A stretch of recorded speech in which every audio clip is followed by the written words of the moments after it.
Good morning, students.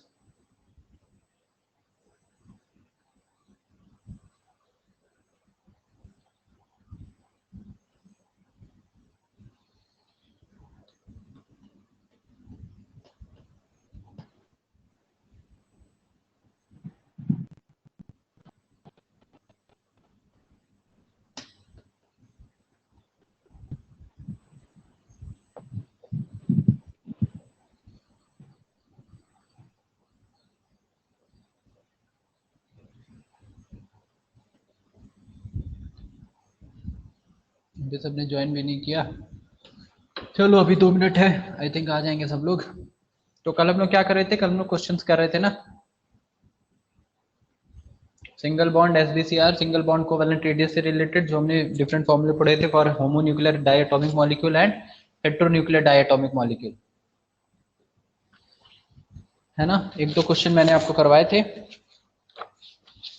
चलिए एक दो क्वेश्चन और हम करते हैं, तब तक सब लोग ज्वाइन करेंगे।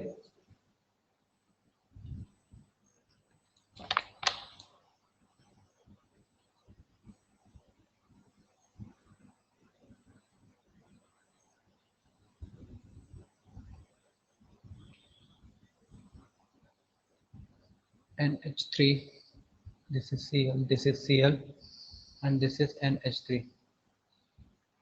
तो जिन्होंने ज्वाइन कर लिया पहले आप ये क्वेश्चन अटेम्प्ट करिए, तब तक मैं मैसेज डाल देता हूँ सबको ज्वाइन करने के लिए जल्दी से। दिस इज DPTCl, ये लिखा है PTCl, ठीक है।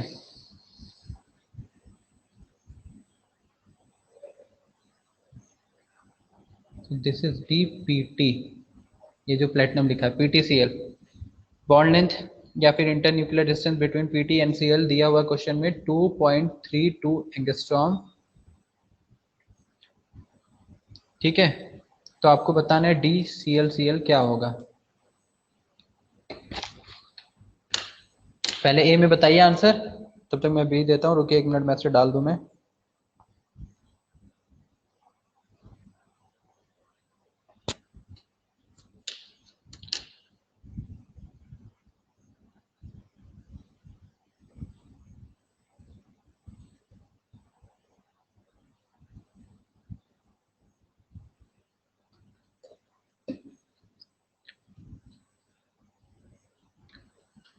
तो DClCl कैलकुलेट करना है आपको। ये ए है, देन बी। अगर बी मैं दूं आपको तो बी आपको दिया गया है, this is NH3 and this is PT। ये हो गया Cl, ये NH3 एंड यहाँ पे हो गया Cl। तो अगेन DPTCl वही यूज करना है, यहाँ पे भी आपको DClCl कैलकुलेट करके बताना है। बताइए जल्दी कितना आया answer.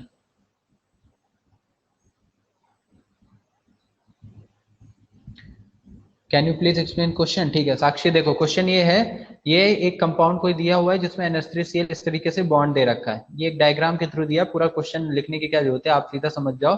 This is NH3Cl, NH3Cl बीच में प्लेटिनम है, मतलब ये इनसे ऐसे जुड़ा हुआ है, बॉन्ड बने हुए, प्लेटिनम का NH3 के साथ, प्लेटिनम का Cl के साथ Cl। अब बोल रहा है DPTCl, DPTCl का मतलब bond length between PT and Cl। तो PTCl जैसे जुड़े होंगे कोवेलेंट बॉन्ड से, एक कोवेलेंट बॉन्ड से जुड़े हैं, तो इनके बीच का जो बॉन्ड लेंथ है या इंटरन्यूक्लियर डिस्टेंस है PTCl का, अगर मैं उसको दूसरे कलर से रुको दिखा देता हूँ, ये PTCl दिस वन, ये यहाँ पे ऐसे जुड़े हुए हैं PTCl। सो वो है 2.32। तो क्वेश्चन में पूछा है DClCl क्या होगा, यानी Cl एंड Cl के बीच का डिस्टेंस क्या होगा। इंटरन्यूक्लियर डिस्टेंस बोल लो, बॉन्ड लेंथ बोल लो, वो कितना होगा। एंड सेम चीज दूसरे डायग्राम के लिए भी है कि ClCl यहाँ पे है एंड दिस इज NH3PT, ये जुड़े हुए हैं आपस में बॉन्ड लेंथ मतलब कोवेलेंट बॉन्ड से। तो क्वेश्चन में यही बॉन्ड लेंथ अगेन यूज करनी है DPTCl, तो यहाँ ClCl कितना आएगा। समझ के, जैसे कल हम कोवेलेंट रेडियस वाले क्वेश्चन कर रहे थे वही क्वेश्चन है। DPTCl दिया है, DClCl आपको कैलकुलेट करना है।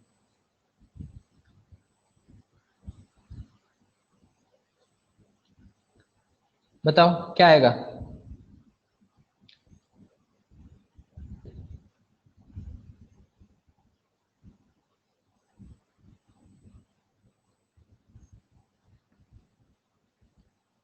साक्षी,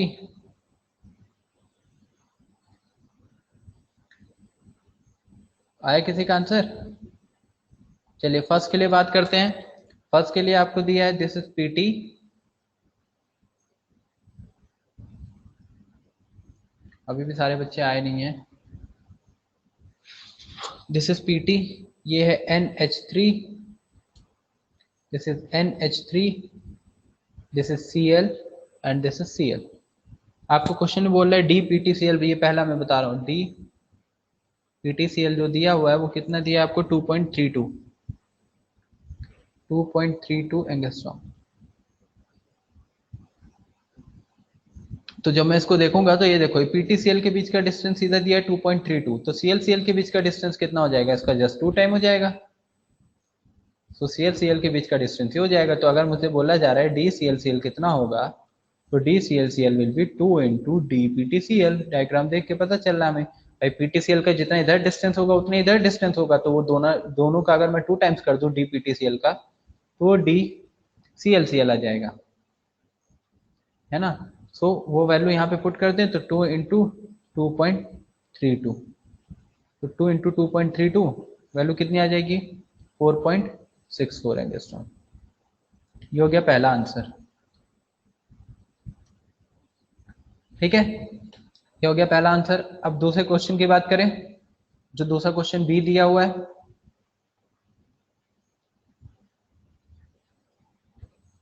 सो बी जो है वो भी हमें ऐसे ही दे रखा है, बट इस बार पोजीशन चेंज कर दी है।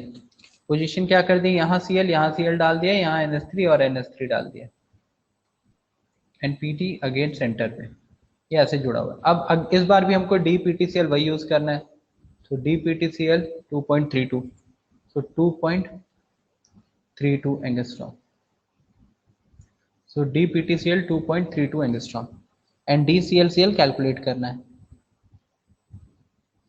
है ना।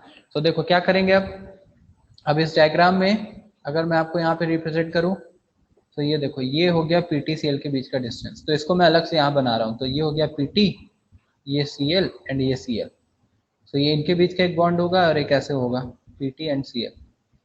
तो आपको DPTCl ये वाला बॉन्ड लाइन दे रखा है, तो ये कितना दे रखा है PTCl के बीच का bond length, this is 2.32 angstrom bond length, and similar way में ये भी दे रखा है कितना 2.32 एंगस्ट्रॉम, और ClCl के बीच का कैलकुलेट करना है।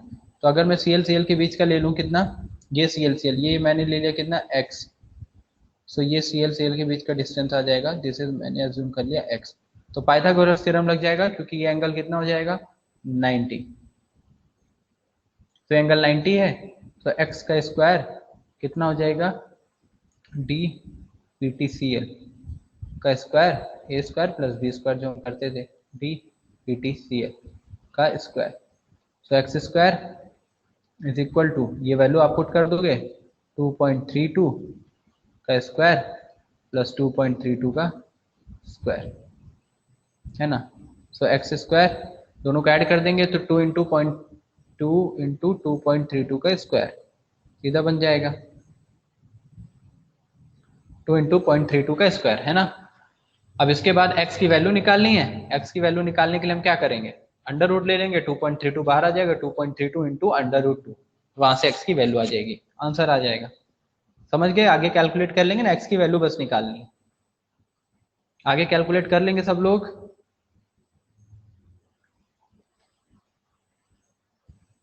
यस, ठीक है, समझा नहीं क्वेश्चन, समझ गया सबको, अभी सारे आ गए ऑलमोस्ट, ठीक है, समझ गया तो अच्छी बात है। तो ये कल हम क्वेश्चन कर रहे थे इससे रिलेटेड, वही क्वेश्चन अभी हम कर रहे थे रिलेटेड टू किससे, कोवेलेंट रेडियस। तो आई थिंक कल 2 या 3 क्वेश्चन किए थे, तो एक क्वेश्चन मैंने अभी दिया, इसमें ये क्वेश्चन था, अभी जो लोग लेट ज्वाइन किए हैं वो देख सकते हैं, ये क्वेश्चन दिया गया था, ठीक है, A एंड B, ये क्वेश्चन था Cl PTCl NH3 NH3 NH3 NH3 PTCl और DPTCl दिया था, DClCl दोनों केसेस में कैलकुलेट करना था हमको बॉन्ड लेंथ ऑफ ClCl। तो A हमने सॉल्व किया, ठीक है, और उसके बाद फिर A के बाद हमने ये B सॉल्व किया। अब आगे चलते हैं, ठीक है, एक क्वेश्चन और लिख लो,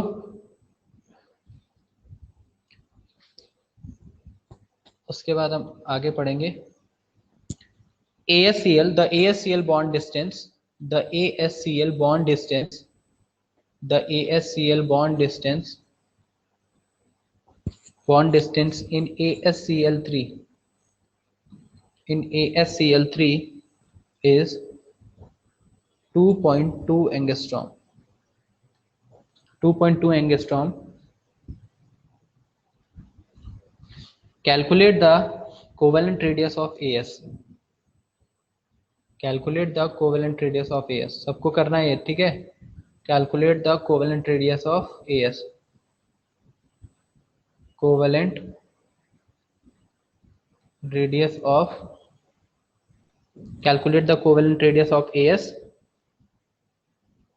आगे दिया हुआ है assume electronegativity same for both.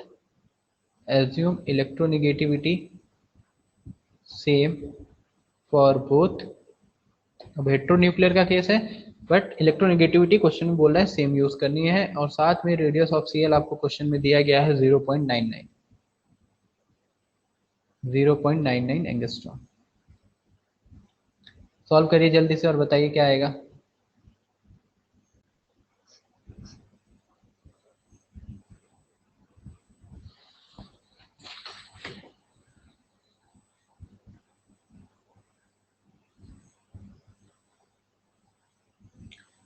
Solve करो जल्दी से और बताओ क्या आएगा।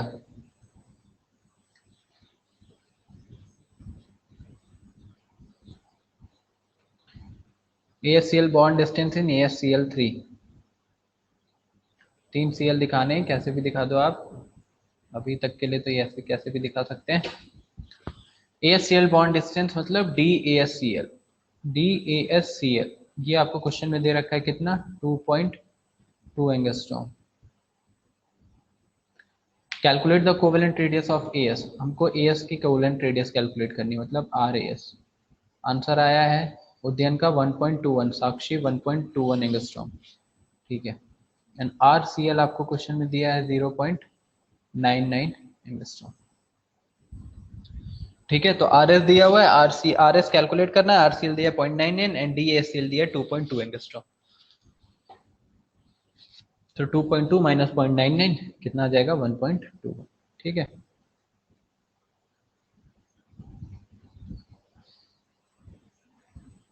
तो हम लिखेंगे DASCL is equal to RAS plus RCL, this is 2.2, ये कैलकुलेट करनी है, और RCL हमारा 0.99 दिया है। और इलेक्ट्रोनेगेटिविटी वाला लगवाएंगे नहीं फॉर्मूला, क्योंकि इलेक्ट्रोनेगेटिविटी ऑलमोस्ट बोला है सेम रखनी। तो जो हमने शोमेकर इक्वेशन पढ़ी थी वो इक्वेशन लगानी नहीं है, तो सीधा बन जाएगा RAS is equal to 2.2 minus 0.99 मतलब 1.21 एंगस्ट्रॉम, ठीक है। चलिए, सो ये हो गया। अब हम लोग आगे चलते हैं। कोवेलेंट रेडियस कल हमने खत्म कर लिया था। Second heading metallic radius, second heading metallic radius, second heading डालिए सब लोग, मेटालिक रेडियस।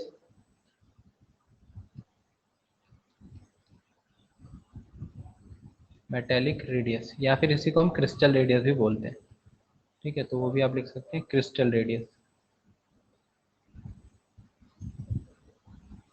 Crystal radius. अब देखो मेटालिक रेडियस और क्रिस्टल रेडियस में क्या होता है, जो मेटल होते हैं उनमें जो एटम्स प्रेजेंट होते हैं, जैसे मान लो मैं आयरन की एक रॉड की बात कर रहा हूँ जिसमें आयरन के एटम्स प्रेजेंट है, आयरन की रॉड ली, उसमें केवल और केवल आयरन के एटम्स है, तो वो कैसे होते हैं, मेटालिक बॉन्ड से एक दूसरे से जो एटम होंगे वो जुड़े हुए होंगे, और यहाँ पे जो एटम्स का अरेंजमेंट होता है वो किस तरीके से होता है, एटम एक दूसरे से ऐसे टच करते हुए प्रेजेंट होते हैं। जैसे अभी हमने कोवेलेंट खत्म किया, कोवेलेंट में क्या होती है, ओवरलैपिंग हो जाती है ऑर्बिटल्स की, यहाँ ओवरलैपिंग नहीं है, एटम एक दूसरे को टच करते हुए रखे हुए। सो मेटालिक रेडियस में अगर मैं बोलूं तो दो एटम ऐसे रखे हुए एक दूसरे को टच करते हुए, तो अगेन सेम लॉजिक तो हम सेम लगाएंगे रेडियस कैलकुलेट करने का, दोनों इंटरन्यूक्लियर डिस्टेंस का हाफ। तो ये इंटरन्यूक्लियर डिस्टेंस किया और उसका जो भी हाफ बनेगा वही हमारा क्या हो जाएगा, मेटालिक रेडियस हो जाएगी। सो ये एटम ए है, ये एटम ए है। जो भी मेटल, जैसे आयरन की रॉड ले ली तो आयरन के सारे एटम प्रेजेंट है एक दूसरे को टच करते हुए। सो यहाँ पे वो सेम तरह के जो मेटल के एटम है वो रखे हुए हैं। तो यहाँ से यहाँ तक का जो डिस्टेंस हो जाएगा वो तो हमारा डी हो जाएगा, डी ए ए। और ये जो डिस्टेंस होगा ये हो जाएगा R A.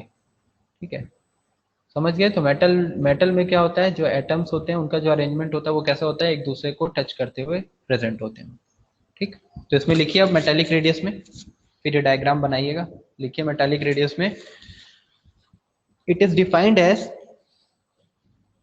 It is defined as it is defined as it is defined as one half it is defined as one half it is defined as one half it is defined as one half the distance between it is defined as the one half of the distance one half of the distance between one half of the distance between the nucleus of two adjacent metal atom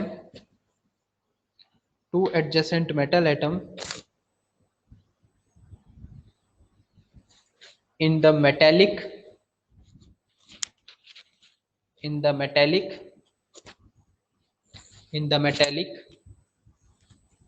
closed packed in the metallic closed closed packed crystal lattice in the metallic closed packed crystal lattice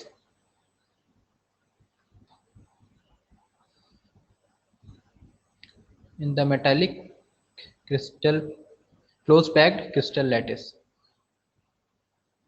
So this will become crystal lattice. crystal CRY last word ये पूछ रहा है कौन, अंजलि ठीक है, नहीं ब्रह्मानंद.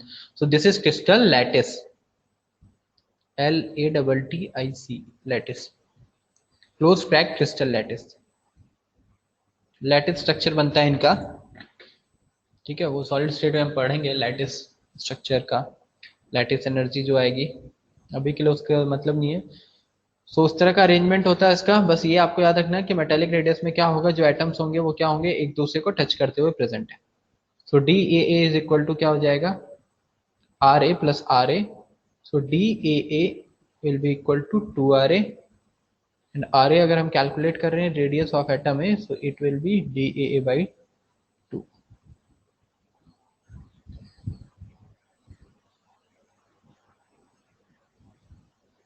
ठीक,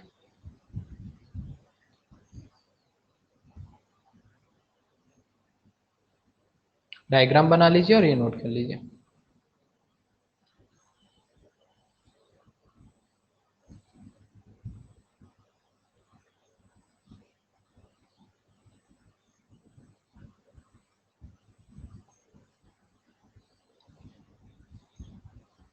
noted sir, okay ठीक है. चलिए आगे चलते हैं, ये हो गई हमारी मेटालिक रेडियस. अब थर्ड पे आते हैं, and third is the van der Waals radius. 1 minute, अच्छा ठीक है, नोट कर लो ये.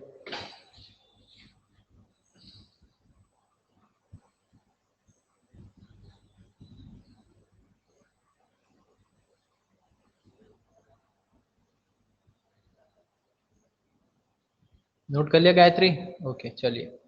सो नेक्स्ट पे चलते हैं हम लोग. थर्ड है हमारा van der Waals radius.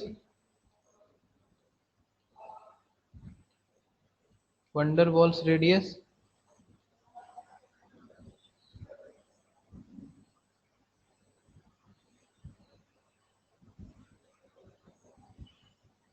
Sir in this metal exhibit coordination number of 12 ना, यस कोऑर्डिनेशन नंबर 12. लेकिन ऐसा अभी आपने पढ़ा थोड़ी कोऑर्डिनेशन नंबर क्या होता है, कैसे 12 निकालते हैं, ये 6 12 जो भी आते हैं कोऑर्डिनेशन नंबर्स.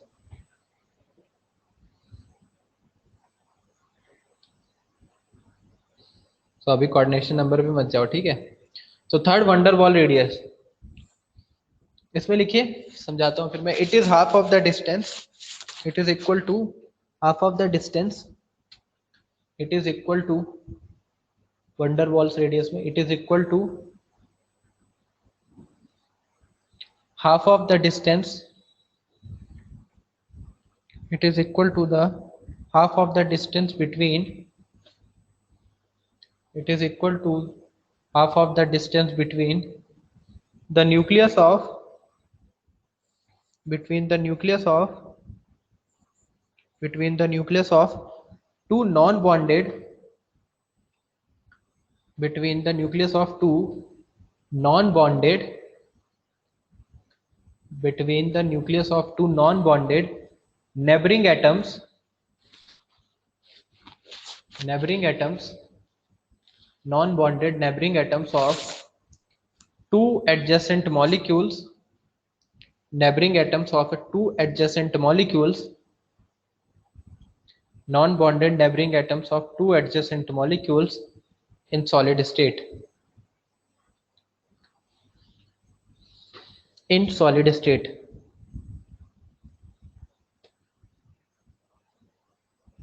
फिर से रिपीट करता हूं, it is equal to half of the distance between the nuclei of two non-bonded neighboring atoms of two adjacent molecules in solid state, two adjacent molecules in solid state. ठीक है, तो van der Waals radius solid state में हम consider करते हैं. अब देखिए, अब यहाँ पे एक डायग्राम बना रहा हूं मैं.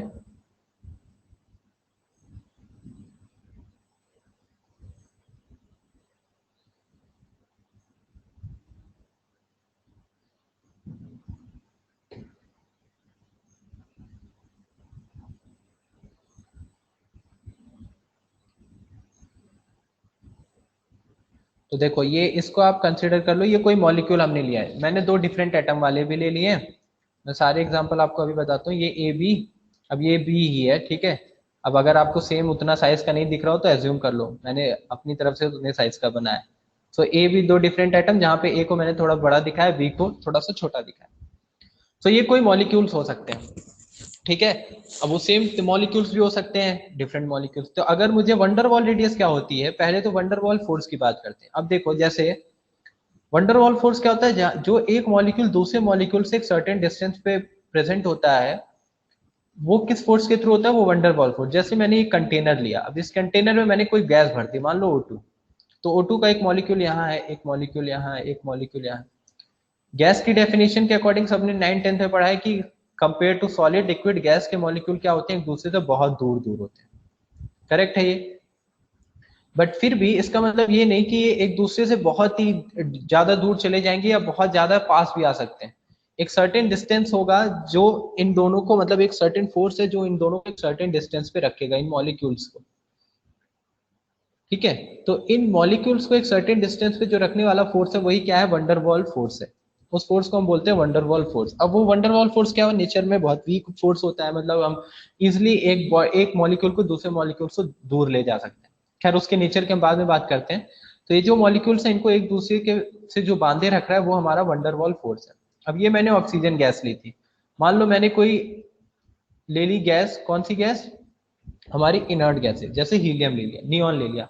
अब ये कैसे, ये किसी के साथ बॉन्ड तो बनाते नहीं है, क्योंकि इनके एटम, ये एटम के फॉर्म में होगा. जैसे O2 मैंने लिखा था, तो O2 में क्या होगा, एक O दूसरे O से जुड़ा होगा, O डबल बॉन्ड O. दो एटम होंगे एक मॉलिक्यूल के अंदर. लेकिन हीलियम में तो एक ही एटम होगा, तो एक एटम इसका यहाँ, एक एटम यहाँ, एक एटम यहाँ, ऐसे घूम रहे हैं फ्रीली.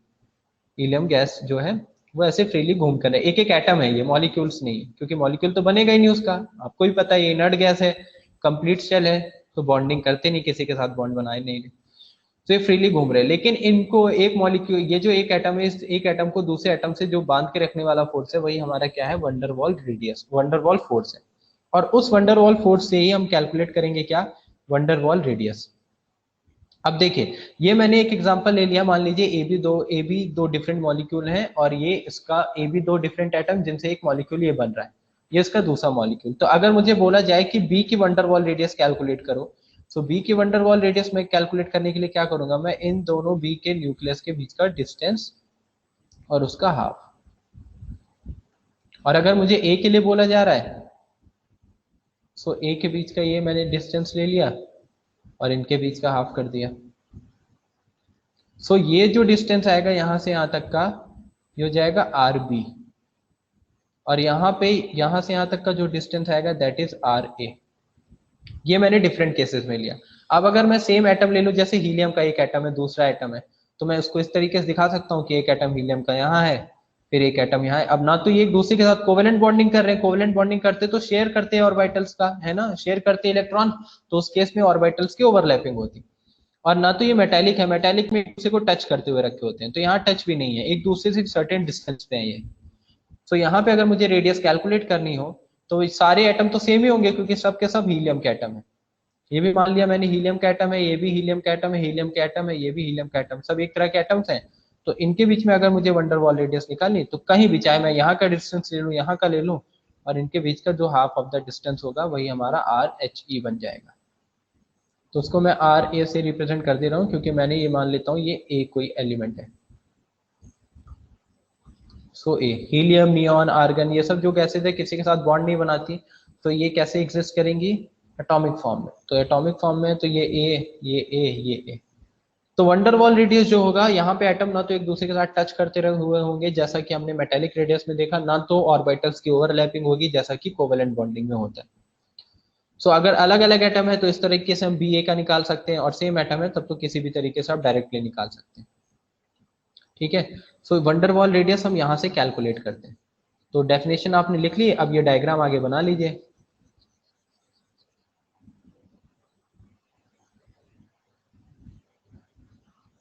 ठीक है।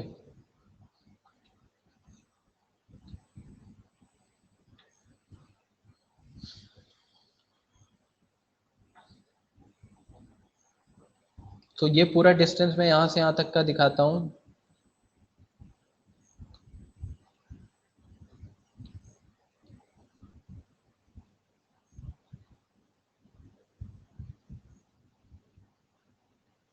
ठीक है, ये डिस्टेंस मैं यहाँ से यहाँ तक का दिखा रहा हूँ, डी बी, दोनों के न्यूक्लियस के बीच के डिस्टेंस। और यहाँ से यहाँ तक का डिस्टेंस जो मैं दिखा रहा हूँ this is D A. Noted, तो नोटेड, तो फॉर फर्स्ट, ये फर्स्ट मैंने डाल दिया, फॉर फर्स्ट डायग्राम के रिस्पेक्ट में अगर हम बात करें। ठीक है, नेक्स्ट पेज पे लिख देता हूँ। एंड ये सेकंड, दोनों को मैंने अलग अलग नाम दिया, फर्स्ट सेकंड, यहाँ से कंफ्यूज मत हो जाना, ये ए है ये, हालांकि आएगा वही बट फिर भी।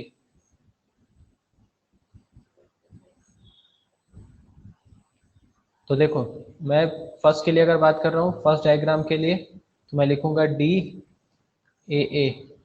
वंडर वॉल रेडियस के लिए वो आएगा उसका R A and R A. तो R A will be D A by 2, and similar way में D B B, which will be equal to RB plus RB, and this RB will be equal to DBB by 2। ठीक है, तो ये भी आगे note कर लीजिए, ये आगे वंडर वॉल रेडियस। अब वंडर वॉल रेडियस हम किसके लिए निकालते हैं, अब देखो पहले नोट कर लो फिर मैं बताता हूँ।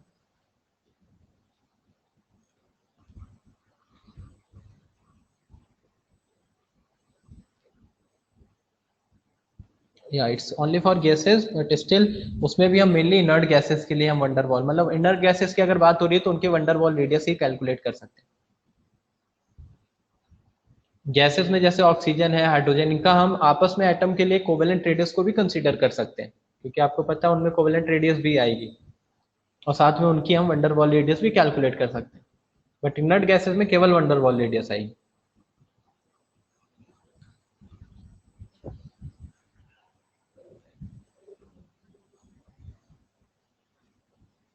तो अगर मैं नोट डाल के लिखूं यहाँ पे तीनों का रिलेशन, नोटेड ना, ओके ठीक है। तो वंडर वॉल रेडियस जो होगी, जो वंडर वॉल रेडियस होगी हमारी, वो सबसे बड़ी होगी, क्योंकि अभी आपने डायग्राम के थ्रू देखा कि वंडर वॉल्स में जो डिस्टेंस होगा सबसे बड़ा होगा। तो वंडर वॉल रेडियस सबसे बड़ी होगी। फिर कौन सी रेडियस आएगी, मेटेलिक, जहां पे एटम क्या है एक दूसरे को टच करते हुए रखे, तो वो मेटेलिक रेडियस हो जाएगा। And then covalent radius, covalent radius, हाँ फॉर्मूला तो सेम ही है Udayan, formula for metallic radius van der, yes formula same ही है उनका, बट दोनों की जो रेडियस का वैल्यू आएगी या रेडियस की अगर हम एक्चुअल मैग्नीट्यूड की बात करें तो मेटेलिक रेडियस बड़ा आएगा as compare to the covalent radius, और वंडर वॉल रेडियस जो होगा वो सबसे बड़ा होगा।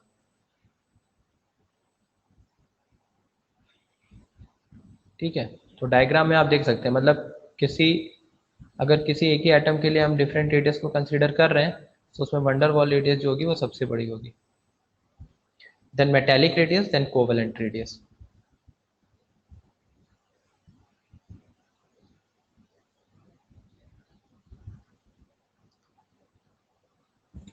तो van der Waals radius, then metallic radius, then covalent radius, ये इनका रिलेशन है,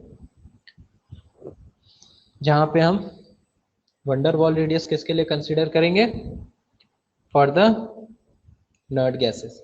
ठीक है, रेडियस के वेरिएशन में आगे आपको बता दूंगा वो, ये noted,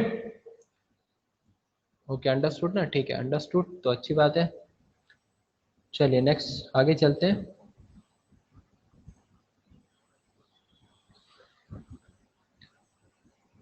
the next heading ionic radius.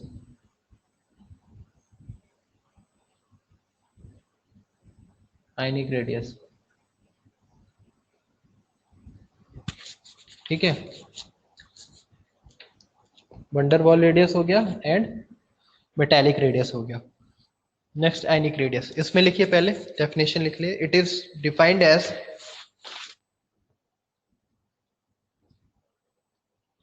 it is defined as it is defined as the distance between the nucleus, it is defined as the distance between the nucleus and outermost shell, and outermost shell, it is defined as the distance between the nucleus and the outermost shell of an ion, outermost shell of an ion, outermost shell of an ion, outermost shell of an ion, bracket में लिख लीजिए cation और anion, outermost shell of an ion, bracket में cation और anion.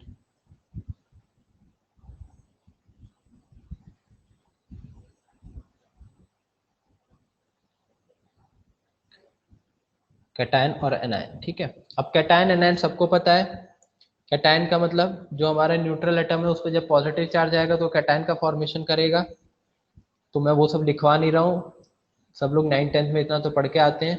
तो ये Na से Na plus निकला और एक इलेक्ट्रॉन रिलीज कर दिया, सोडियम से Na प्लस बना, तो ये मेरा क्या होगा, ये कैटायन होगा, positive charge, and similar way में Cl जब एक इलेक्ट्रॉन गेन करेगा तो ये क्या बन जाएगा, Cl माइनस, ये Na। ये सबसे बेसिक एग्जांपल है जो हम सब लोग 9th-10th क्लास में पढ़ते हैं कि किस तरीके से NaCl का फॉर्मेशन होता है सोडियम क्लोराइड सॉल्ट का। तो Na प्लस Cl माइनस ये अपना एक इलेक्ट्रॉन देता है, Na प्लस अपना एक इलेक्ट्रॉन देगा, Cl एक इलेक्ट्रॉन गेन करेगा, तो ये सब हम पढ़ते हैं। तो ये हमारा कैटायन है, ये हमारा एनायन है, तो कैटायन एनायन सबको पता है, ठीक है, तो ये नोट नहीं करना है।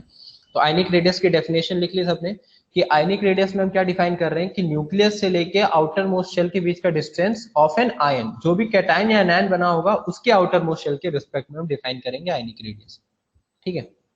अब आयनिक रेडियस में दो हेडिंग्स है, तो पहली हेडिंग डालिए, फर्स्ट हेडिंग आयनिक रेडियस में आगे first heading, the radius of cation, the radius of cation is, the radius of cation is always, heading है always smaller than the, always smaller than the atomic radius of, atomic radius of parent atom। The first heading, the radius of cation is always smaller than the atomic radius of parent atom, ठीक है।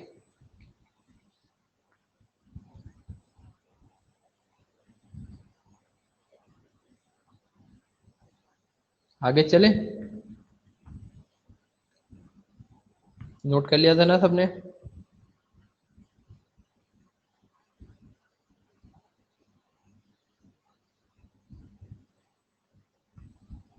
Yes sir noted, ठीक है। तो देखो अब यहाँ पे जो पॉइंट लिखा है उस पॉइंट में बोला गया है कि जो कैटायन बनेगा उसकी जो रेडियस होगी वो हमेशा उसके पेरेंट एटम के कंपैरिजन में क्या होगी, हमेशा छोटी होगी। ऐसा क्यों होगा? अब पहले मैं आपको समझा देता हूँ, फिर मैं लिखाऊंगा तो कोई नोट नहीं करेगा, पहले ध्यान से सुनिए। देखिए मैं कोई एक एग्जांपल लेता हूँ, जैसे ये मैंने एग्जांपल ले लिया एफ के रिस्पेक्ट में।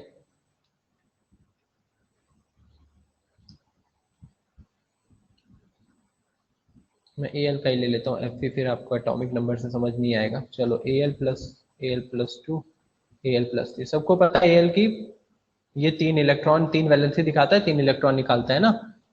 अब देखो ए एल का एटॉमिक नंबर है 13। तो पहले मैं आपको डायग्राम से समझा रहा हूँ। फर्स्ट शेल में 2 electron. You are not audible, I am not audible, I am audible or not? Please respond everyone. Gayatri is saying that I am not audible.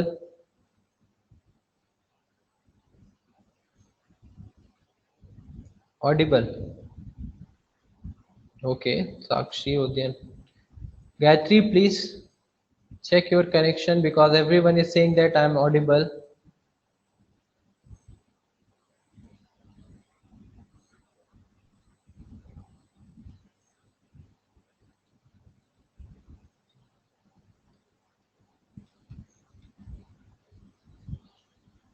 Now it is audible.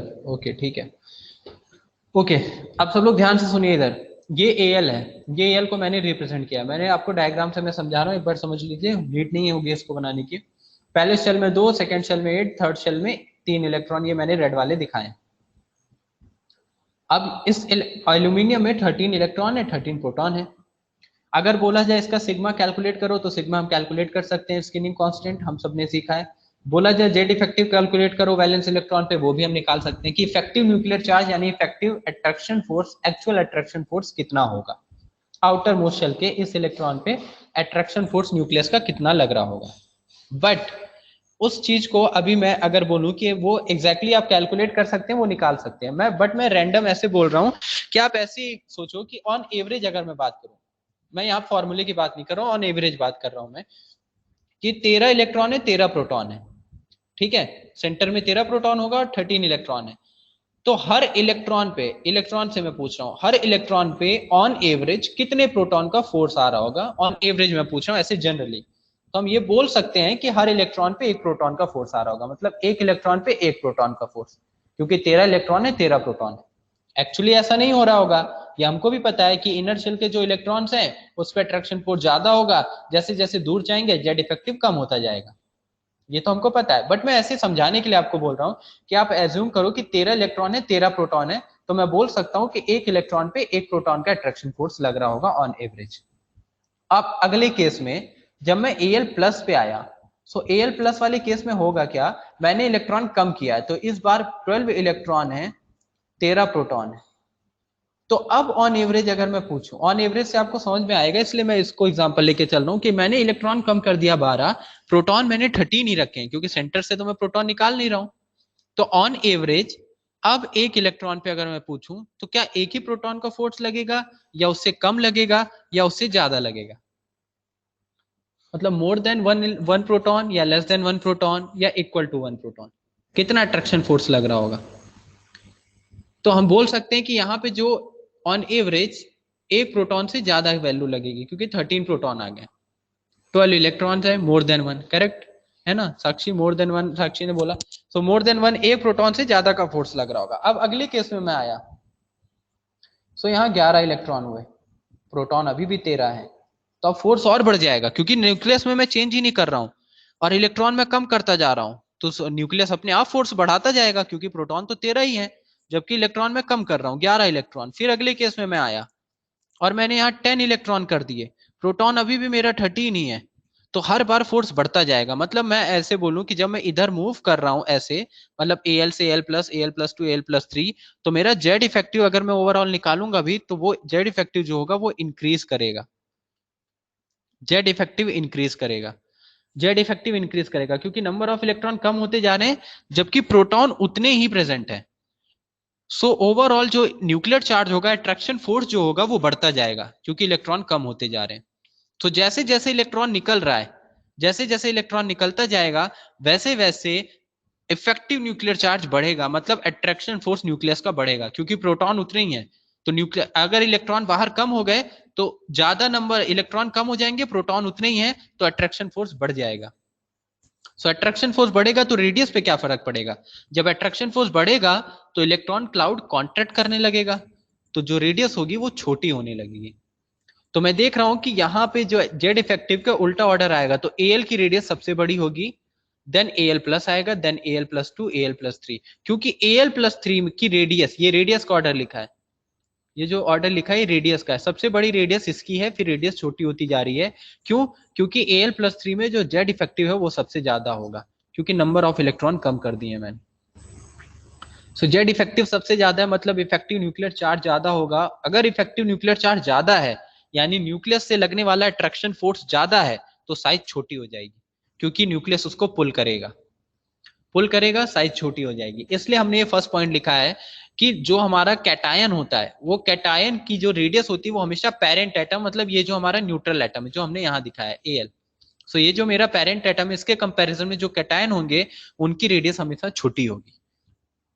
Clear हुआ? ये clear है? किसी को doubt है तो इसमें बोलो, otherwise से मैं आगे लिखवाऊं इस फर्स्ट पॉइंट में। ठीक है Brahmanand, clear? Clear Sakshi? Okay, everyone is clear? Okay, ठीक है। ठीक है, तो फिर जो हमारी फर्स्ट हेडिंग थी, फर्स्ट हेडिंग थी the radius of cation is always smaller than the atomic radius of parent atom.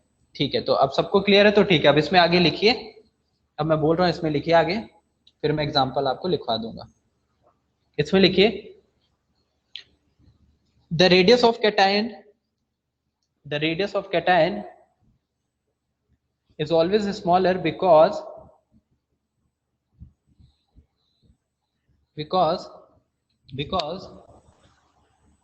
the radius of cation is always smaller because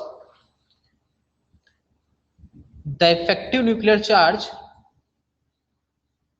because the effective nuclear charge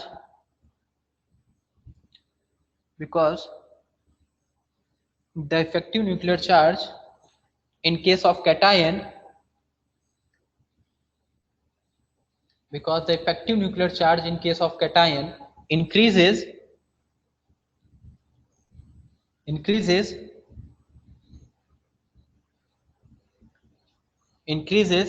due to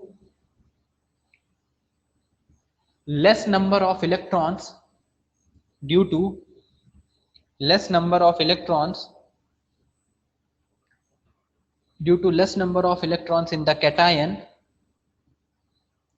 due to less number of electrons in the cation as compared to the parent atom, less number of electron in the cation as compared to the parent atom, as compared to the parent atom. आगे उसे continue करिए। And when Z effective increases, and when Z effective increases, and when Z effective increases,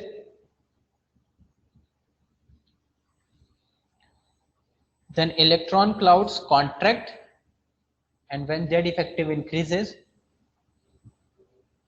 electron या comma करके सीधा when Z effective increases, comma electron clouds contract,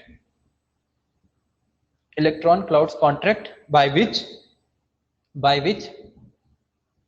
atomic radius, by which atomic radius decreases, by which atomic radius decreases, by which atomic radius decreases.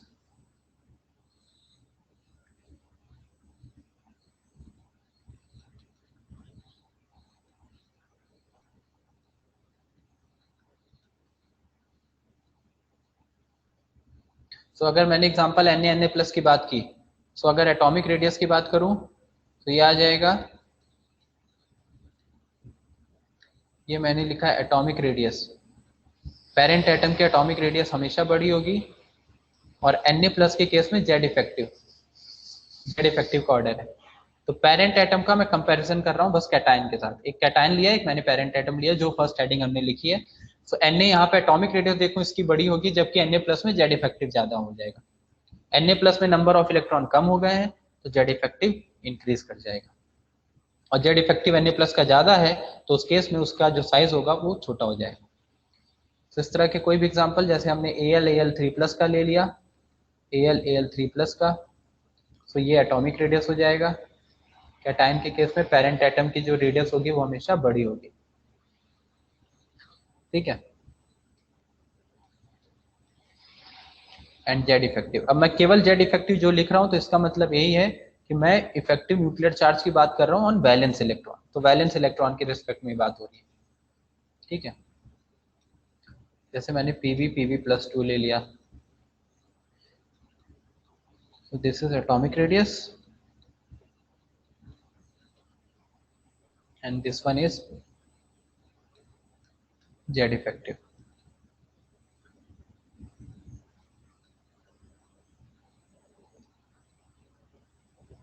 ठीक है, note कर लीजिए example.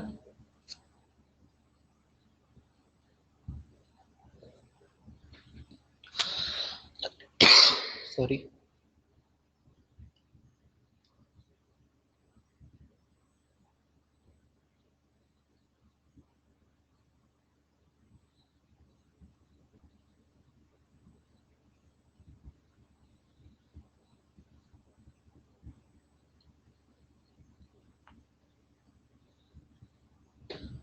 कर लिया note,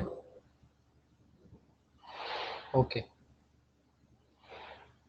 चलिए नेक्स्ट हेडिंग डाल लीजिए, the radius of an ion, the radius of an ion, the radius of an ion is always greater या larger than the, larger ही लिख लो, is always, the radius of an ion is always larger than the radius of, larger than the radius of parent atom, radius of parent atom,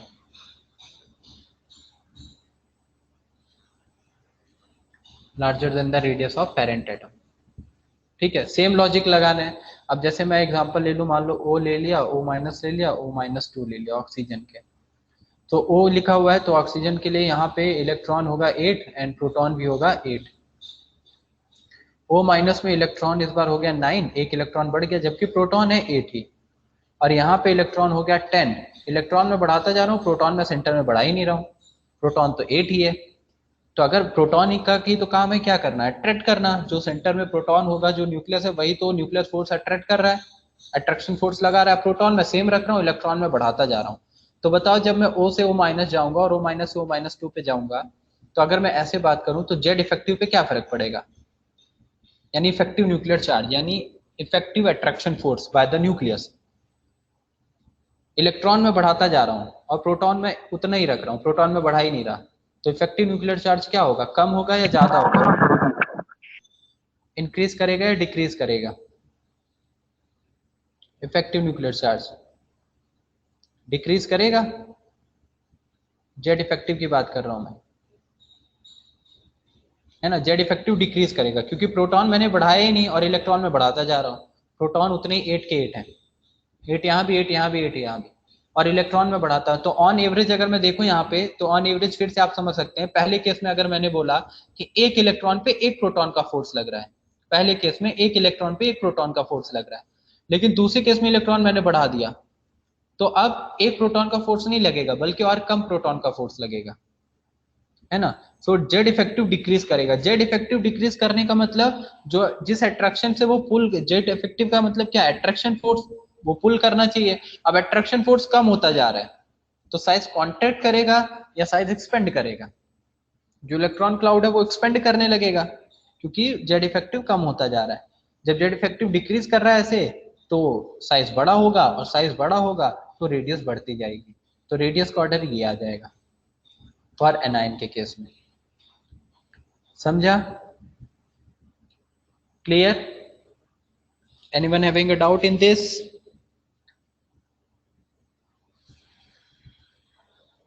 understood? Okay, ठीक है। तो clear है, तो इसमें लिखिए फिर आगे। इसमें लिखिए इन केस ऑफ एनायन, इसमें लिखो सेकंड वाले में, इन case of anion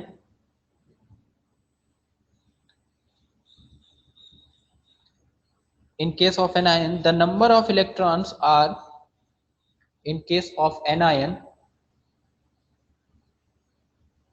in case of anion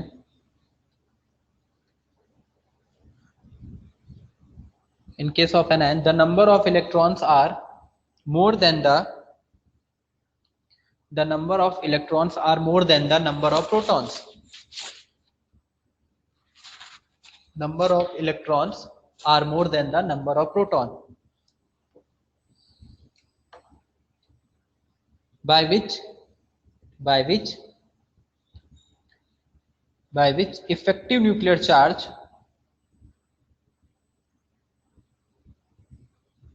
by which effective nuclear charge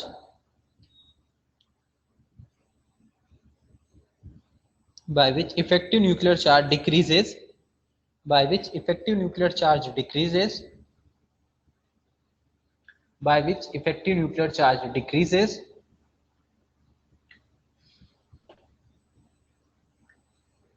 by which effective nuclear charge decreases and due to decrease in Z effective and due to decrease in Z effective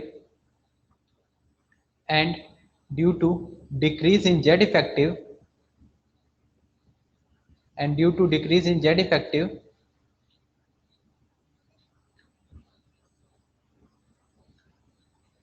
and due to decrease in Z effective the electron cloud expands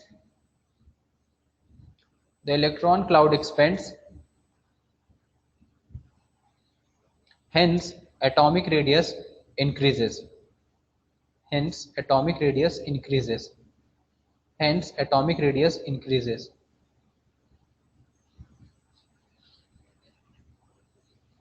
hence atomic radius increases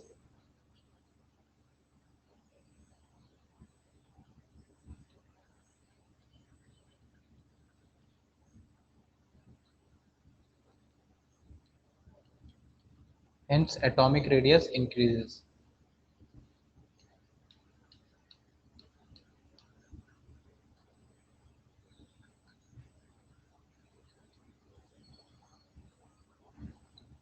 so atomic radius का ये order आ जाएगा and Z effective उसका उल्टा।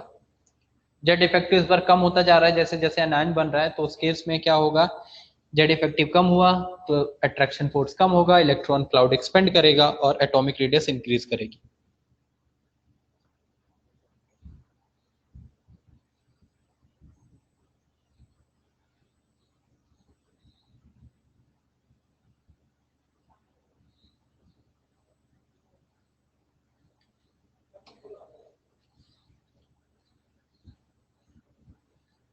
ठीक है, हो गया यहाँ तक। अब इसके आगे चलते हैं, ठीक है।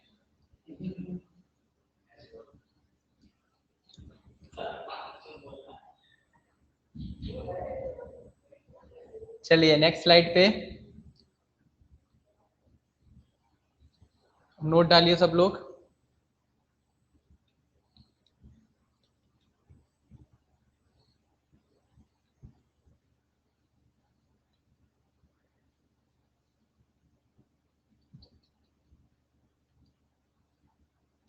नोट डालिए और इसमें लिखिए, नोट में फर्स्ट पॉइंट करके लिखिए, फर्स्ट सेकंड थर्ड पॉइंट डाल के मैं लिखवा देता हूं। फर्स्ट पॉइंट नोट में,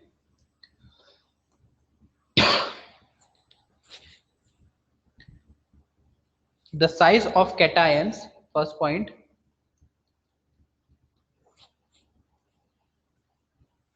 the size of the cations of the same element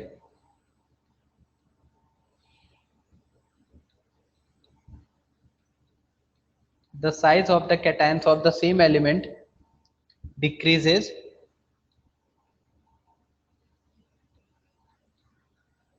decreases with decreases with the increase of decreases with the increase of positive charge decreases with the increase of positive charge.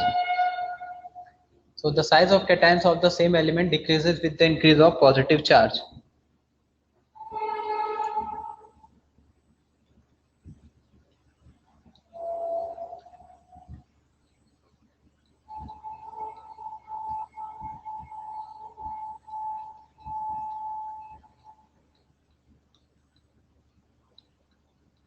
Example note करिए, Pb Pb+2 Pb+4 लिखा है, then Sn Sn+2 Sn+4. Note करिए, फिर मैं समझा रहा हूँ. The size of the cations of the same element decreases with the increase of positive charge.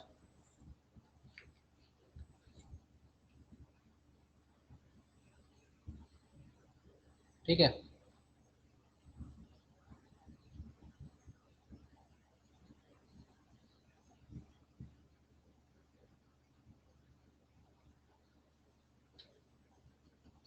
Pb+2, हाँ देख लो ब्रह्मानंद, ठीक है, लिख लो पहले.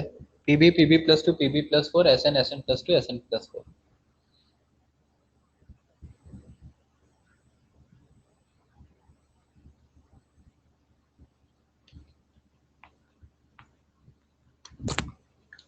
ठीक है, नोटेड. ओके. सो नेक्स्ट, हाँ बोलो. The radius is as usually distance between the nucleus and outermost shell. Then how it depends upon the electrons? Because outermost shell पे depend कर रही है, but outermost shell will go on decreasing or will go on contract as number of electrons will change. It depend upon the Z effective. Like, look here. There are 3 shells, okay, and here this is also 3 shells, and at the center I am representing, assume 15 protons. ठीक है. So in outermost shell there will be 5 protons for the neutral atom. You know very well, first shell will have 2 electrons, second shell will have 8 electrons, so total there will be 10, and after that the remaining 5 electron will be in the outermost shell. So this is outermost shell, n is equal to 3. Now this is the phosphorus. I have just written 15 atomic number. Okay, 15 atomic number phosphorus, N3. This is the parent atom, means neutral atom. Now I am making it P+3. Just taking an example to explain you what is happening here. So now it has 3 electrons and 2 electrons are gone. ठीक है? Because it is P+3. Sorry, so only 2 electrons will remain. Only 2 electrons will remain here. In this picture it is look like that ki it is the distance, the atomic radius is defined as the distance between the nucleus and the outermost shell, and here it is also the distance between the nucleus and outermost shell. So in diagram what I am representing here, it look like that the radius should be the same because the number of shells are same. Here it is also n is equal to 3 and here it is also n is equal to 3. But what is happening actually, the thing is that when I am removing the electrons, when I remove 3 electrons in all these 5 electrons, then 2 electrons are remaining, but in center 15 protons are there. So what will happen, the number of protons are more, so Z effective will increases on this electron. So these electron clouds will contract, means this size, this radius of, if I am representing in 2D form, then it should be look like that कि I have decreased the radius by this manner, because electron cloud will contract because nuclear force is more as compared to this. Here 5 electron, 15 total, 15 electron, 15 proton, So Z effective was there. Now I have removed 3 electrons, so only 2 electrons are remaining in the outermost shell, but 15 proton in the center. 15 proton in the center, and total number of electron in this case will be how many? 12. So 12 electron, because 3 electron I have removed there. So 12 electrons are there, 15 proton are there, Z effective will increase, and that's why the size will contract. So the radius will not be same as earlier. Understood or not? Yes, sir. Understood. Okay. So we were here. Okay. First example PB plus 2, PB plus 4 सबने note कर लिया. Then second SN plus 2, SN plus 4. Now move on to the third example. One more example. Just note down, then I'll explain you. In case of Mn.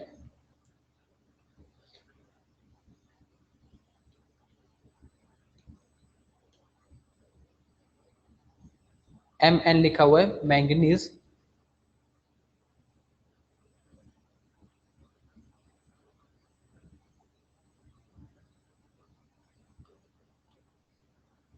This is Mn plus 3, then Mn plus 4, and after that Mn plus 5, 6 and 7. So all these oxidation states are possible for Mn. जैसे जैसे positive charge बढ़ रहा है वैसे वैसे atomic radius छोटी होती जाएगी. तो ये एटॉमिक रेडियस का ऑर्डर है.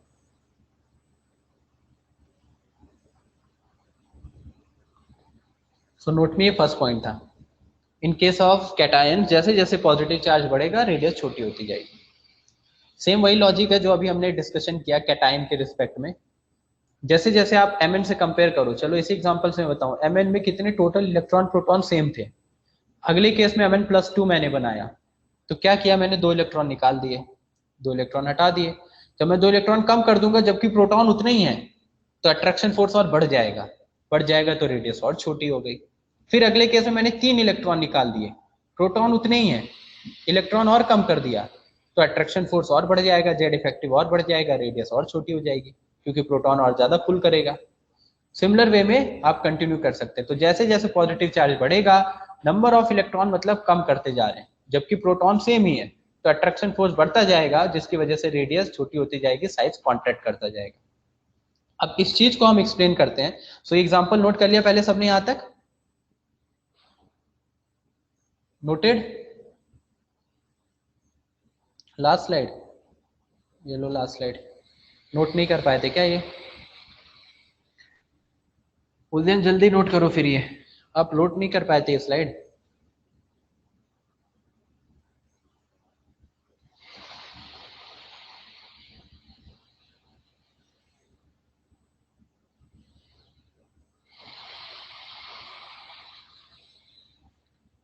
ठीक है, तो ये लाइन जो नोट कर ली सबने, अब इसके नीचे इसी फर्स्ट पॉइंट में, अब इसी ये जो एग्जांपल नोट कर लिया, अब इसके नीचे लिखो this can be explained sir in this example the arrow should be reverse. Yes, वो एरो जो है वो दिखा रहा है, मैंने इधर दिखा दिया, एटॉमिक रेडियस को रिप्रेजेंट कर रहा है, बट ठीक है आप ऐसे दिखा दो, इंक्रीजिंग डिक्रीजिंग, मतलब ये तो सिर्फ बता रहे हैं एटॉमिक रेडियस है. अब ऐसे दिखा रहे हैं, अगर ये इधर ऐसे, तो इधर लिख देंगे इंक्रीजिंग ऑर्डर, और अगर एरो ऐसे दिखा दी तो लिख देंगे डिक्रीजिंग ऑर्डर. समझ आ रहा है ना? वो तो इंक्रीजिंग डिक्रीजिंग ऑर्डर वो तो अपने ऊपर है. In the last slide, I have a doubt. Okay, 1 minute. This one? Yes, sir. Here in the example, PB2 plus, PB4 plus. Correct. Yeah, correct. So this sign should be opposite.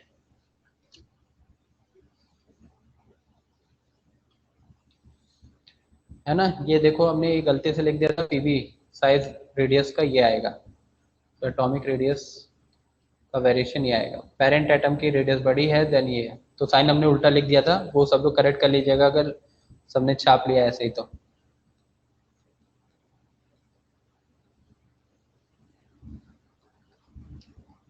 Okay, clear? So now ये था. तो अब इसमें मैं आगे लिखवा रहा था आपको कि this can be explained on the basis of Z by E ratio. इसी में आगे एक लाइन लिखिए, जो हमने ये पॉइंट्स लिखा और फिर उसमें एग्जांपल लिखे, उसी में आगे मैं लिखवा रहा हूँ, this can be explained on the basis of Z/E ratio where Z atomic number या फिर नंबर ऑफ प्रोटॉन बोल सकते हैं आप, एटॉमिक नंबर या number of protons,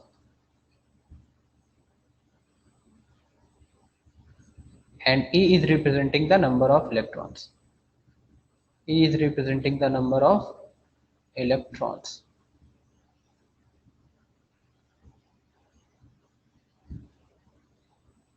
Where E is representing the number of electron and Z is representing atomic number and number of proton.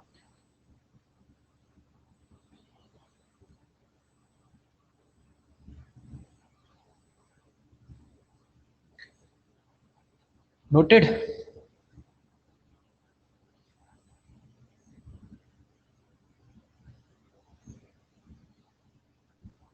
Okay. देखो अब ये क्या है Z/E, अब उसमें मैं आगे एक लाइन लिख रहा हूं,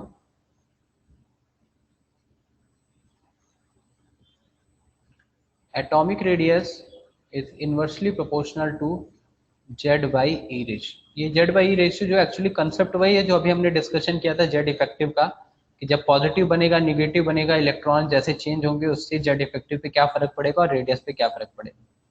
सो उसी चीज को हम यहाँ से कैलकुलेट करते हैं depend upon the Z/E ratio. अब जो एग्जांपल मैंने लिया था वही एग्जांपल अगर मैं यहाँ लिखूँ Fe+2, अभी आगे सब लोग नोट मत करिए, अब देख लीजिए इधर Fe+2 Fe+3। सो इसके लिए इलेक्ट्रॉन अगर मैं लिखूं तो आयरन एटॉमिक नंबर 26, तो 26 इलेक्ट्रॉन भी होंगे, 26 प्रोटॉन भी होंगे। इसके लिए इलेक्ट्रॉन कितना आ जाएगा, 2 कम कर दिया है तो 24, प्रोटॉन कितना होगा 26। इसके लिए इलेक्ट्रॉन 3 कम कर दिया है तो 23, प्रोटॉन कितना होगा 26। तो अब आगे अगर मैं इधर Z/E रेशियो लिखूं, Z का मतलब number of proton and E का मतलब number of electron. So Z/E ratio, तो Z/E रेशियो यहाँ निकालूंगा तो प्रोटॉन बाय इलेक्ट्रॉन, तो ये वैल्यू आ गई 1। यहाँ निकालूंगा 26/24, तो ग्रेटर देन 1 आएगी, तो मैं वो वैल्यू एग्जैक्ट नहीं लिख रहा हूँ, ग्रेटर देन 1 आएगा, ये तो सबको क्लियर हो रहा है। Z की वैल्यू हम रखेंगे कितना 26, number of proton and electron 24, तो ग्रेटर देन 1। और यहाँ पे 26/23 होगा, सो ये वैल्यू और भी बड़ी आएगी 1 से, तो मैंने ये इसको इस तरीके से रिप्रेजेंट कर दिया। यहाँ मैं लिख दे रहा हूँ बगल में 26/23 है, और यहाँ पे हमारा 26/24 है, ठीक है। और ये तो 26/26 1 हो गया, ये 26/24, ये 26/23। तो इन तीनों में Z/E की सबसे बड़ी वैल्यू किसके लिए आ रही है, Fe+3 के लिए। तो जिसके लिए Z/E की रेशियो वैल्यू सबसे बड़ी आएगी उसके लिए एटॉमिक रेडियस क्या हो जाएगा, सबसे छोटा। ठीक है, समझ में आया। Z/E की जो वैल्यू है, ये जो रेशियो आता है Z/E का, वो वैल्यू जितनी बड़ी आएगी एटॉमिक रेडियस सबसे छोटा आ जाएगा। ये डायरेक्ट हम निकाल सकते हैं। अब ये क्यों हो रहा है, लॉजिक वही है, आप देख लो। यहाँ इलेक्ट्रॉन प्रोटॉन सेम है पहले केस में, दूसरे केस में मैंने इलेक्ट्रॉन क्या किया, कम कर दिया। प्रोटॉन उतने ही है 26 के 26, प्रोटॉन का काम क्या, अट्रैक्शन फोर्स लगाना, प्रोटॉन उतने ही है, इलेक्ट्रॉन कम कर दिया तो अट्रैक्शन फोर्स बढ़ जाएगा। अट्रैक्शन फोर्स बढ़ जाएगा तो Z इफेक्टिव इंक्रीज हो गया, Z इफेक्टिव इंक्रीज हुआ तो जो इलेक्ट्रॉन क्लाउड है कॉन्ट्रैक्ट करेगा, साइज छोटी हो जाएगी। तो साइज के अकॉर्डिंग देखेंगे, तो अगर हम Z/E के रेशियो की बात करें तो पहले आप हम नोट कर लो इसी में, ये एग्जांपल नोट कर लीजिए आगे उसी में।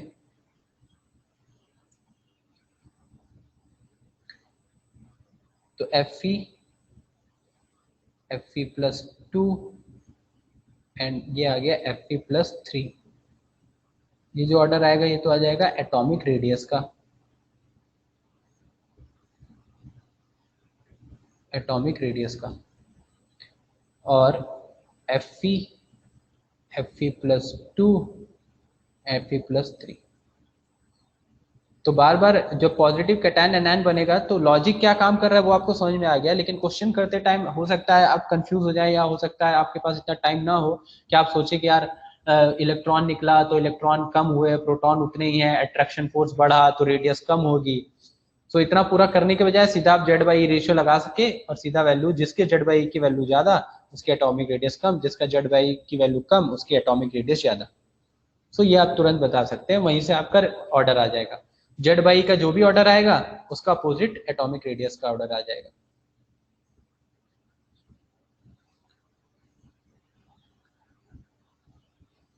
सो ये आपका एटॉमिक रेडियस आ गया, नोटेड, ठीक है, पूरा नोट कर लिया ना। ये आ गया जेड बाई। तो जेड बाई का ऑर्डर ये आ गया एंड एटॉमिक रेडियस का ये आ गया, दोनों का उल्टा आ जाएगा। तो कोई भी कैटायन एनायन बन रहा हो सब केस में हम ये लगा सकते हैं, ठीक है।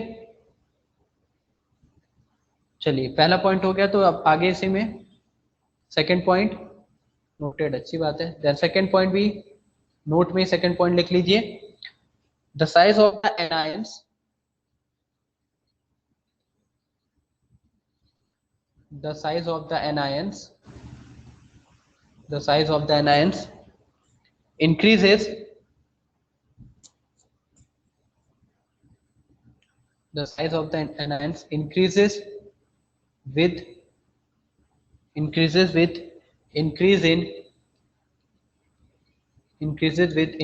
in negative charge. The size of the anions increases with increase in negative charge. तो निगेटिव चार्ज बढ़ने के साथ ही एनायन का जो साइज होगा वो क्या होगा, बढ़ेगा। अगेन जो हमारी रेडियस है, जो हम एटॉमिक रेडियस लिख रहे हैं या एनायनिक रेडियस, एनायन की radius that is inversely proportional to Z by ई।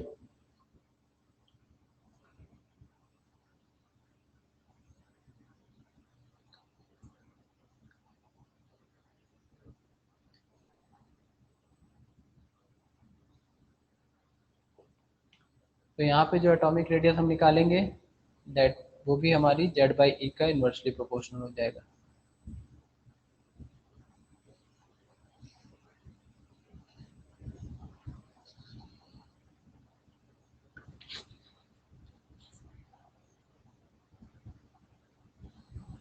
ठीक है, नोट कर लीजिए, साथ में एग्जांपल भी मैं आपको यहीं पे करा दे रहा हूँ। तो जो एग्जांपल अभी हमने लिखा था, अगर हम उसी एग्जांपल की बात करें, O O minus O two minus, साथ साथ में नोट कर लिया, अब समझ गया सब लोग, इलेक्ट्रॉन प्रोटॉन, तो मैं यहाँ पे जेड बाई ई निकाल दे रहा हूँ। तो इलेक्ट्रॉन ऑक्सीजन में 8, प्रोटॉन में 8, यहाँ इलेक्ट्रॉन बढ़ गया 9 8 और यहाँ 10 8, तो जेड बाई ई का मतलब 8/8, 1, यहाँ हो जाएगा 8/9, जस्ट कितना हो जाएगा अगर हम बोलें तो लेस देन 1, और यहाँ पे 8/10 कर दिया, ये कितने के इक्वल हो जाएगा, मैं इसको और भी कम दिखा दे रहा हूँ 1 से, मतलब आपस में ही कंपैरिजन कर रहा हूँ यहाँ पे, तो 1 से काफ़ी कम आ गया, 8/10 मतलब 0.8 आ जाएगा, ठीक है। और ये 8/9 लेस देन 1 दिखा दिया। सो यहीं पे मैं लिख दे रहा हूँ साइड में, इसको भी नोट कर लीजिए। सो रेडियस को जो ऑर्डर आएगा वो क्या आएगा, ओ -2 सबसे बड़ा होगा, then O minus and then O minus then O।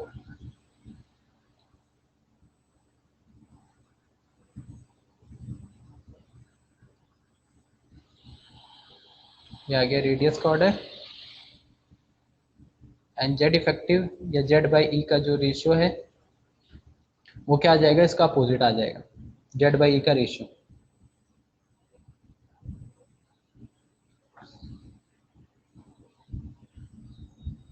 Note कर लिया।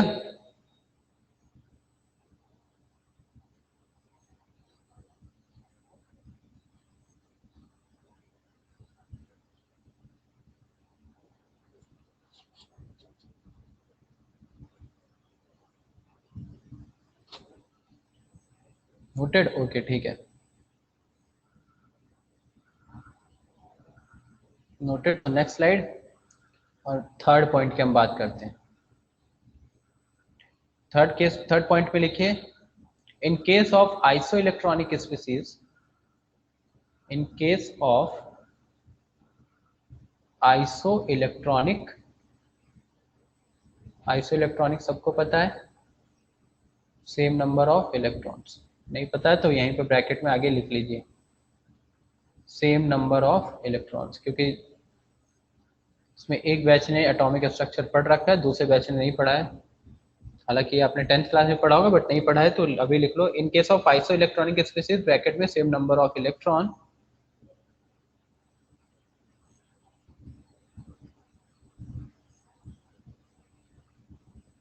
the atomic radius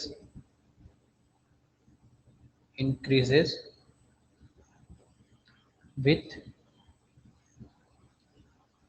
decrease in atomic number और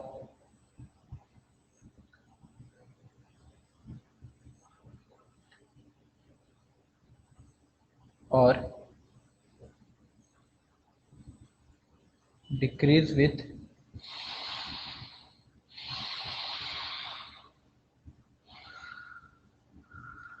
increase in atomic number.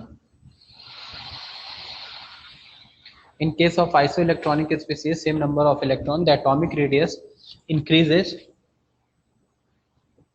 ठीक है, increases with decrease in atomic number और decreases with increase in atomic number.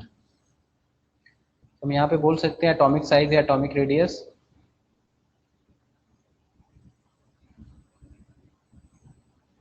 inversely proportional to Z, atomic number. तो सीधा सीधा Z से, आइसोइलेक्ट्रॉनिक का case होगा तो सीधा सीधा Z से निकल जाएगा, एटॉमिक नंबर के इनवर्सली प्रोपोर्शनल होगा। So in case of isoelectronic species, same number of electron bracket में the atomic radius increases with decrease in atomic number और decrease with increase in atomic number. Note कर लीजिए।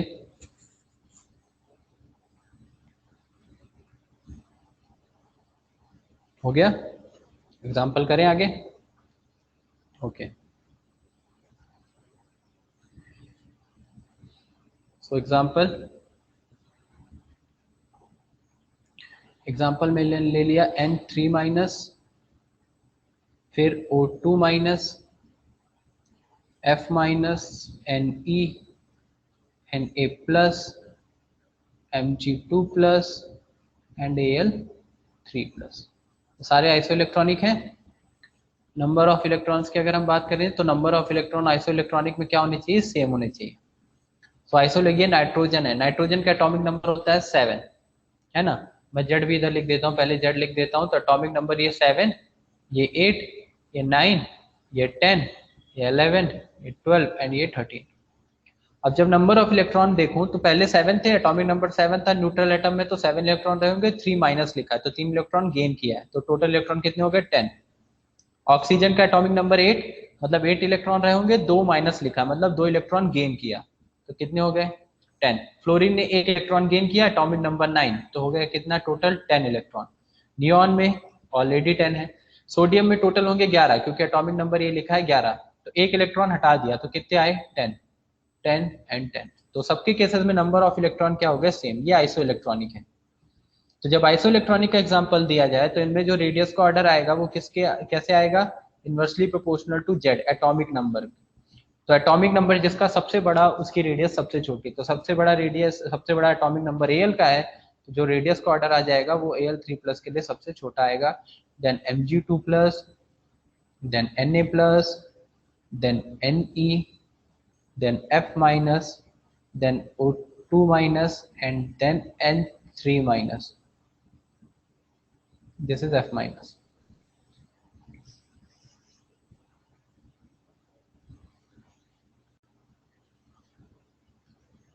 समझ गया सारे, सीधा जेड से निकल जाएगा इन केस ऑफ आइसो इलेक्ट्रॉनिक। तो अगर आइसो इलेक्ट्रॉनिक है, सेम नंबर ऑफ इलेक्ट्रॉन्स हैं और आपको रेडियस पूछा गया है, रेडियस का ऑर्डर इंक्रीजिंग डिक्रीजिंग जो भी ऑर्डर, सो वो आप सीधा जेड से फाइंड आउट कर लेंगे।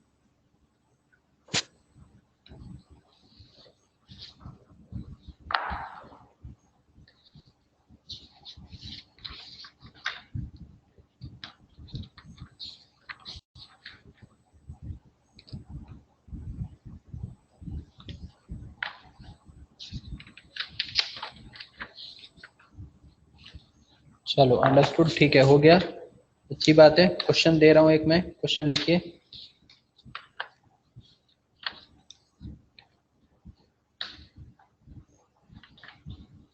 द करेक्ट डिक्रीजिंग, इसके आगे क्वेश्चन लिखिए, the correct decreasing order of the correct decreasing order of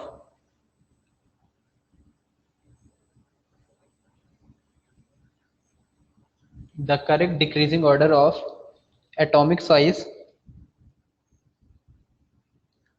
for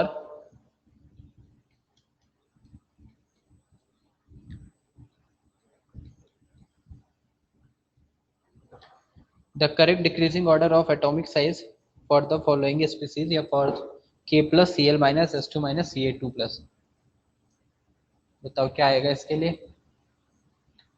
इनके लिए आपको डिक्रीजिंग ऑर्डर बताना है किसका, एटॉमिक रेडियस का, एटॉमिक साइज का।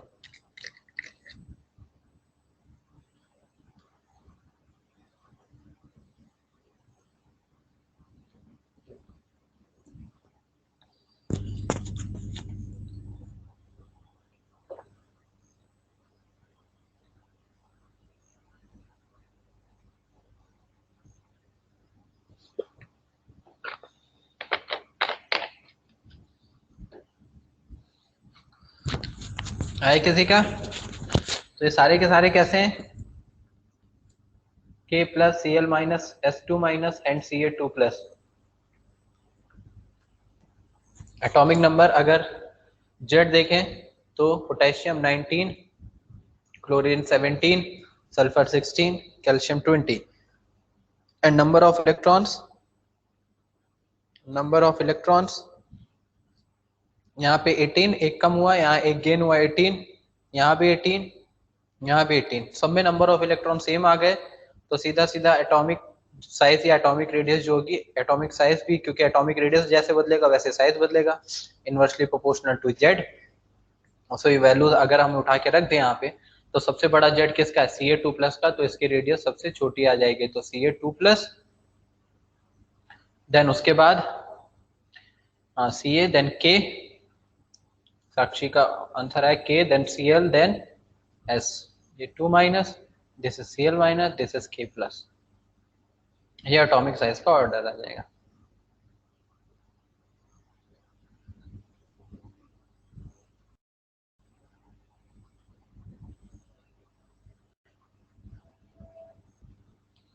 क्लियर है ये?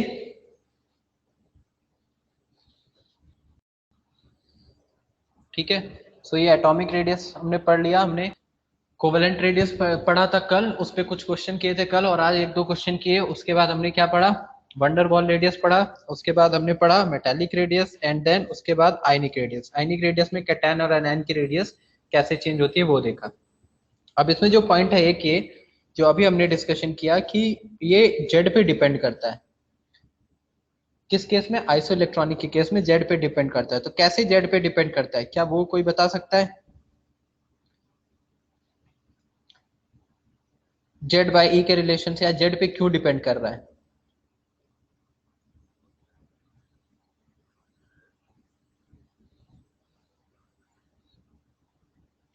जो हमने मतलब अगर लॉजिकल आपसे पूछा गया कि आइसो इलेक्ट्रॉनिक के केस में हम दिखा रहे हैं एटॉमिक रेडियस जेड का इनवर्सली प्रोपोर्शनल, एटॉमिक नंबर बढ़ने पे जो रेडियस है वो कम हो रही है, क्यों कम हो रही है?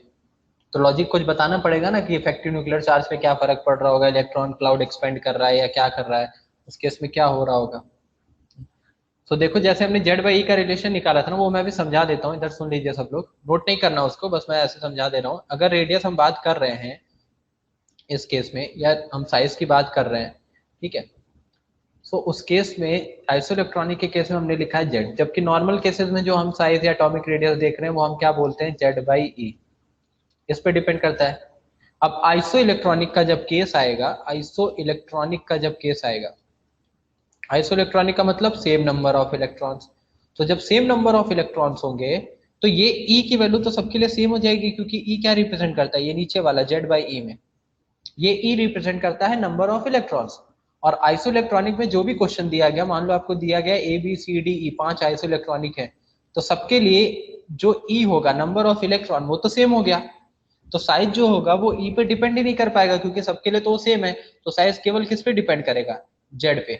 इसलिए हमने सीधा लिख दिया है कि रेडियस यहाँ पे directly inversely proportional to atomic number, क्योंकि आइसोइलेक्ट्रॉनिक के केस में ई सबका सेम हो जाएगा। और अगर आइसोइलेक्ट्रॉनिक नहीं है तो फिर उस केस में ई भी वेरी करेगा, जेड भी वेरी करेगा, तो आपको साइज जो होगा वो दोनों के रेशियो पे डिपेंड करेगा। इसलिए हमने लिखा है कि साइज जो है वो डिपेंड करता है जेड बाई ई के रेशियो पे। लेकिन आइसोइलेक्ट्रॉनिक में ई तो सबका सेम ही हो जाता है, तो ई से कोई फर्क पड़ने नहीं वाला, क्योंकि सब में सेम कंट्रीब्यूशन होगा। तो साइज किस पे केवल डिपेंड करेगा, जेड पे।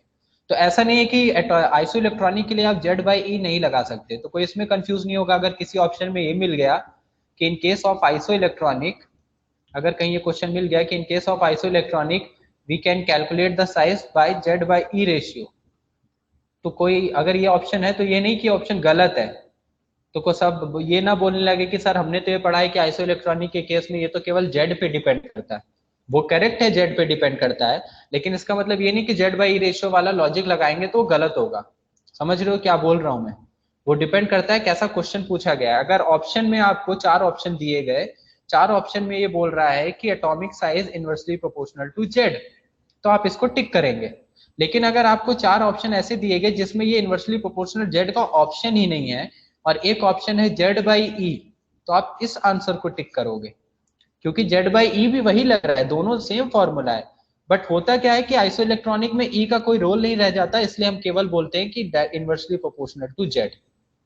तो ये फॉर्मूला जेड बाई ई का आइसोइलेक्ट्रॉनिक के केस में भी लग रहा है और बाकी केसेस में भी लग रहा है, लेकिन इनवर्सली प्रोपोर्शनल टू जेड केवल आइसोइलेक्ट्रॉनिक में लग रहा है, क्योंकि यहाँ पे ई का रोल नहीं रहेगा। What if both options are given sir? Both option single correct में क्यों देगा? अगर बोथ ऑप्शन मल्टीपल करेक्ट है, एक से ज्यादा करेक्ट है, दोनों दिया है तो दोनों करेक्ट होंगे। समझ रहे हो? बट तुम्हारा तो ये आएगा नहीं। ये तो जैसे जेई के बच्चे हैं जो एडवांस का पेपर देते हैं, उनमें मल्टीपल करेक्ट आता है, तो उसमें उनको ये समझ में आना चाहिए कि जेड का ऑप्शन भी करेक्ट होगा, जेड बाई ई का भी ऑप्शन करेक्ट होगा। लेकिन नीट में एक सिंगल करेक्ट आ रहा है तो दोनों ऑप्शन नहीं रहेगा। अगर 1 बाई जेड वाला रहेगा या जेड बाई ई वाला रहा, ये inversely proportional to 1 by Z या inversely proportional to Z by e. तो जेड बाई ई का फॉर्मूला भी इसमें एप्लीकेबल है, ऐसा नहीं कि जेड बाई ई वाला फॉर्मूला यहाँ नहीं लगेगा। तो इसमें कोई कंफ्यूज ना हो, ऐसा मैं समझा रहा हूँ। समझ में आया कि हमने यहाँ पे लिखा है कि इनवर्सली प्रोपोर्शनल टू जेड, तो ये भी करेक्ट है और ये आता भी वहीं से है जो इससे पहले हमने जेड बाई ई पढ़ा, क्योंकि ई आइसोइलेक्ट्रॉनिक में सेम हो जाएगा तो उसकी इंपॉर्टेंस नहीं बचती, तो केवल एटॉमिक रेडियस या एटॉमिक साइज जेड पे डिपेंड कर जाएगा। क्लियर है? ये क्लियर है जो अभी बोला? किसी को इस पॉइंट में डाउट?